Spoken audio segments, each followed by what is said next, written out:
Hi out there, it's Groovy Tuesday, and today we're going to talk about how to get multiple eBay orders and how to get sales.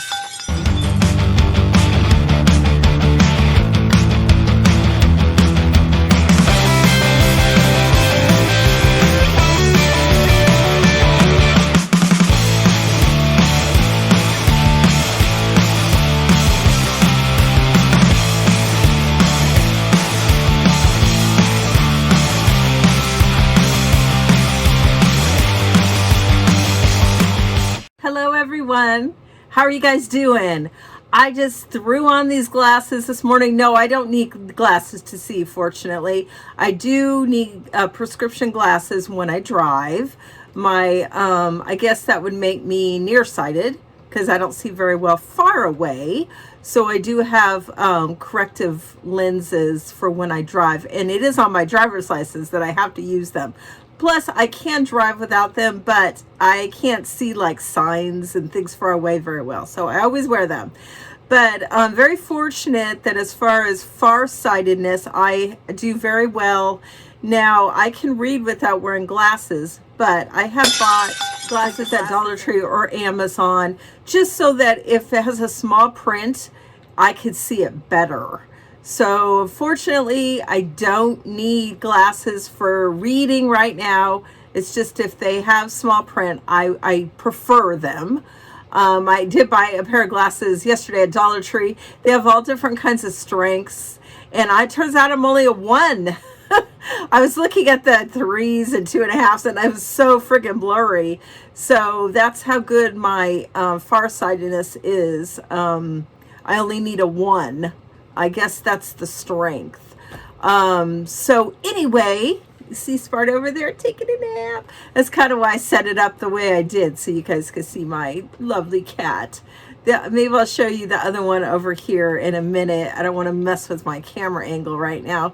But my cats love to sit in the office with me and hang out. And they have various places they lay down in my office. That is my photo table. And I put that blanket on top of there because the cats get there on there all the time. And they leave cat fur. So I don't take pictures with that. That's my actual light gray. Oh, woke him up. Light gray. It's just like a sheet that I use for taking pictures. And then that's my gray background. Sometimes I use white or gray or cream. It depends on what I'm photographing. Obviously, if it's a gray item, I wouldn't use a gray background. So yeah, you might want to play around with your backgrounds. I also got these at Dollar Tree. They are like a wallpaper you could stick on the wall, but I decided to use them for like taking photographs of things like shoes. Kind of looks cool. It looks like a wall. Kind of gives a more rustic look. So certain things I will use, like small items, I will use for this. I like to play around with backgrounds. Now, I have heard that Google and eBay prefer a white background, but I've seen plenty of people that don't use a white background and they still get sales. So I would mostly use a white background or have a background remover. I do that as well. But some of the pictures you could change it up and use like a wood grain background, or like I said, different colors. I would just stay with neutral tones, beiges, grays, whites, that type of thing. So I'm going to take these off, you guys. Woo, much better. That was just kind of a fun thing. I thought I'd sold these, and then I found them in my bins downstairs. I thought, oops, I didn't sell them. I believe they are American Eagle. Are they? Yes. I don't know if you could see that. American Eagle. I've had them a while. Thought I sold them, but I like them. They're pink and they've got the cat eye look, which I've noticed a lot of YouTubers, if they wear prescription glasses, they get the really fun, funky ones like this. They have different kinds and different colors. And I thought, geez, I wish I needed glasses. I guess I could do it if I wanted to. They don't have to be prescription. But I'll let you see my green eyes and see how you like that. But today I wanted to share with you, well, I want to share with you a couple things. One, I want to show you that is currently a death pile. John and I went to our one of our favorite thrift stores in Pendleton, Oregon, called Paws. I've talked about it before. It's an animal rescue thrift store, and we love the ladies in there. We're friends with the owner and some of the other ladies that work there. Really nice people, and they were having a $5 bag sale on Saturday. So I went in there and I bagged it up. I got 7 bags of clothing. And I'm so happy. I've washed them all. That's what that is. And I know I should have folded them nicely. But what I do is I put them up on my hanger, which you can't see now, but it's up there. There. Oh, there. It's opposite. Anyway, I put them up there and take pictures of it that way. Don't do a flat lay. I'm in a small office here in our rental, and there's not enough room for a big table, so I have a narrow, that's what this is. It's just a narrow table, and for flat lay it just doesn't work. I think I did something yesterday. I did have like a sweater that I put the sleeves in, and because it had an emblem on the sleeve that I wanted to show, so I did do a flat lay of that.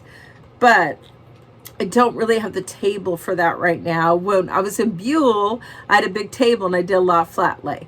So I hang my items on a hanger, which is fine. You could do either.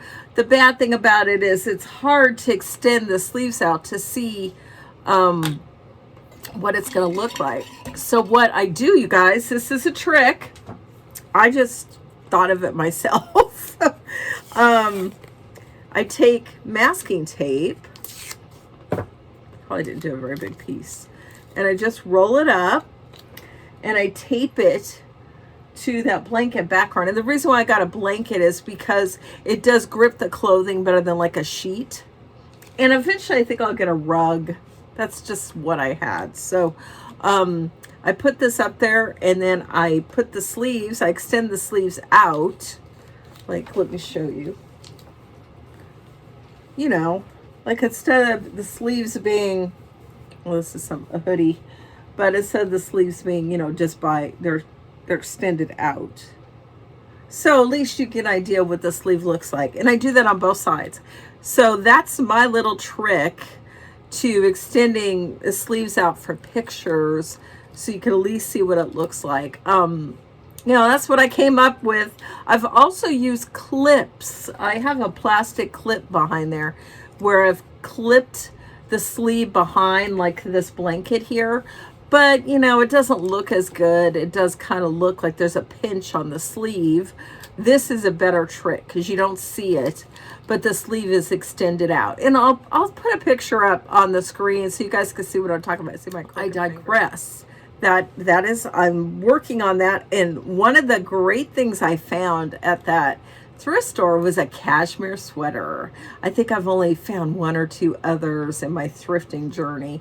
And if you guys don't know, cashmere sells, and it's just a really pretty black V-neck sweater, cashmere sweater. And I grabbed it for myself, and I'm like, oh, wait a minute, this cashmere, this getting sold. This getting listed. So they do sell. Right, I put in my listing that it's more like a medium or large, but please see my measurements. I always include measurements in my listings. I notice if I don't, I'm going to get a question. And it's not just for, of course, for clothing, definitely. The 3 measurements I use, well, I have a few. You know, I've said the item. I don't usually do waist. Every once in a while, I'll do it, like if it has a cinched waist or something. But it's the chest or bust, the inseam, and the leg. That's what people want. I rarely have anybody ask me for anything else. So those are the basic measurements. And I've been trying to get better about looking for size tags when I source. So sometimes I forget to look for them and I get at home and there's no size tag. Wah, wah, wah. And then I'm like, oh no. So I take the measurements, I put in the listing. I think it's this size, but please see the measurements to make sure. And I don't know. I'm sure I've sold things like that before, but I bet you those don't sell as well as things with size. So, you know, because it's a guess. But, you know, measurements don't lie. So if people are looking at the measurements, then that should work for them. But yeah, so when you're sourcing, another tip, make sure the item you purchase, a clothing item, has a size tag. And another thing you want it to have is a brand tag. Now, it's possible it won't have one of those if it's like a generic brand. And I've sold generic branded items before, like if it's, if it's a really cool color, style, pattern, that kind of thing, and I know it's going to sell, you don't have to have a brand. But if it's just like a plain white tee or something, you're not going to sell it, if it's unbranded. So, but generally you want a brand and you want to get a good selling brand. Well, like, no duh. But yeah, I mostly sell mall brands. And lately what's been selling well for me is J. Crew. So keep eyes open for that. So that is my thrift haul. I'm not going to do a haul on it. It just depends on my mood. Oh my gosh, that would be like 2 videos worth of the haul because I got so much stuff. I told you 7 bags worth of clothes. So yeah, I'm excited to get listed. I listed about 4 items yesterday. That's going to take me a couple of weeks. So I'm really happy about that. I'm all, I don't need to source for a while. So let's talk about these multiple sales I've been getting. I had 2 sets of them. I want to ask you guys this. How many sales have you gotten from one buyer? Have you ever had more than a buyer purchase more than one item from you? I have before, but it's not that common for me anyway. And I had this one girl purchase, I believe she purchased 4 items from me. And I think she's a repeat customer. And I was just, I was very happy about it. And I told her so. And when when you have somebody purchasing multiple items from you, sometimes they know about eBay's checkout, and they will what it is, it's a shopping cart. You can add things to your shopping cart and then you do a checkout.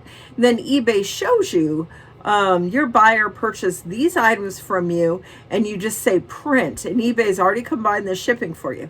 Well, a lot of times people don't know about that. They don't do it. I've had a girl recently who purchased 6 items for me. It was so cool. It was last Saturday, and I just got home from the thrift store. It's like cha-ching, cha-ching, cha-ching. And I told John, oh yes. I go, I bet that's one person purchasing. That is exactly what it was.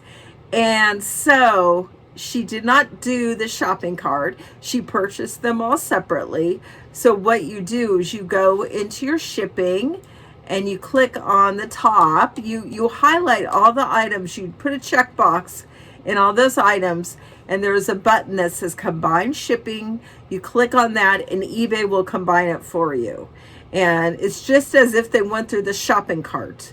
But this way, even if they don't go to the shopping cart, you can click combine shipping and eBay will combine it for you.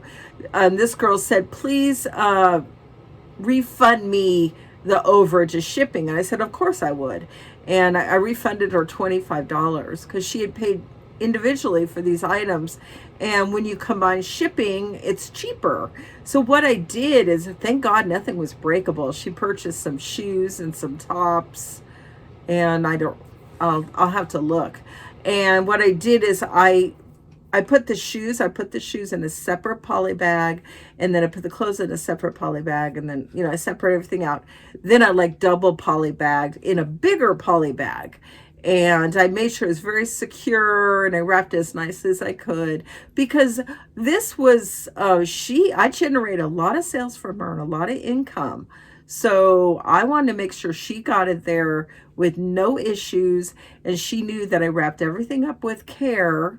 And I thanked her up and down. I was thanking her so much. The funny thing is, she sent me an email. She goes, I want you to know that I'm not a reseller. I'm not purchasing these to resell. I'm purchasing these things as gifts. And I'm like, You know what? It doesn't matter to me what you're purchasing them for, but thank you. Like I'm just happy for the sales. If she's a reseller, great. That's fine. She's not great. That's fine. But, that's nice of her to just let me know. And I told her, how nice of you to purchase these gifts for people. What a blessing. So, yeah, I shipped those 6 items out. I got them out the next day for her. And I think she's already received them. And she told me she has. And I think she's happy with them. And then previous to her, I had another woman purchase 4 items for me. And I did the same thing.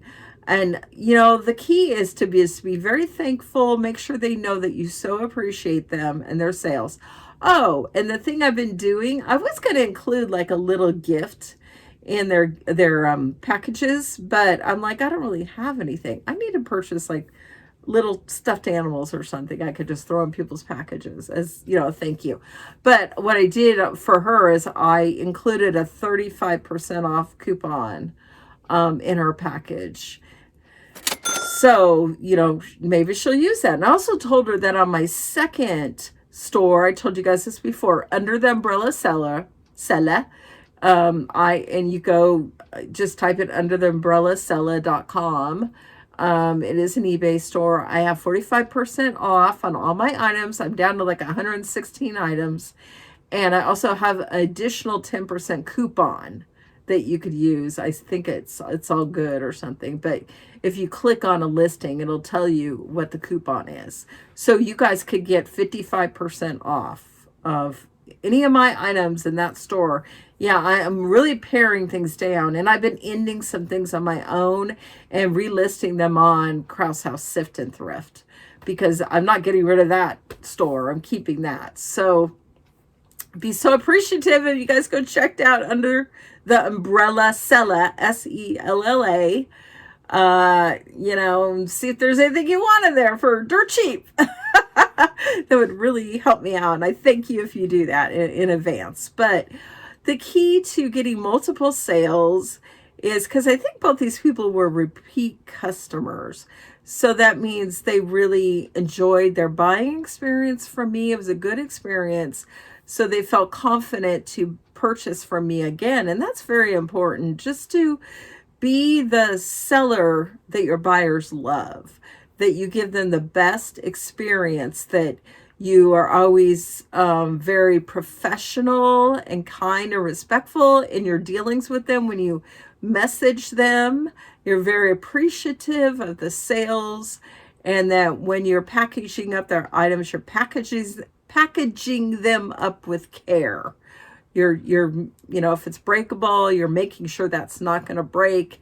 Even clothing items, I ship mine in plastic bags, and then I put them in a mailer, just as extra protection against, rain or whatever. And it just looks more professional that they get their clothing item in a plastic bag. So I know some people don't do that. And it's fine if you don't, but I just think it's a nice touch. So if they know they could rely on you for excellent customer service, excellent, shipping practices, that you're shipping the item you said you were going to ship and it's going to get there in a reasonable amount of time, then you have a repeat buyer potentially. And not only a repeat buyer, but you have a repeat buyer that could potentially buy multiple items. Like I said, one person buy 4 items from me, and then this person on Saturday bought 6, and I think that's the most I've ever gotten. And that was just a wonderful, exciting thing. And John, my husband, is just like, well, that's just paid for our thrifting. We went to the Goodwill in Hermiston, where she didn't find a whole heck of a lot. But then the next day we went to the Paws thrift store. We found quite a bit.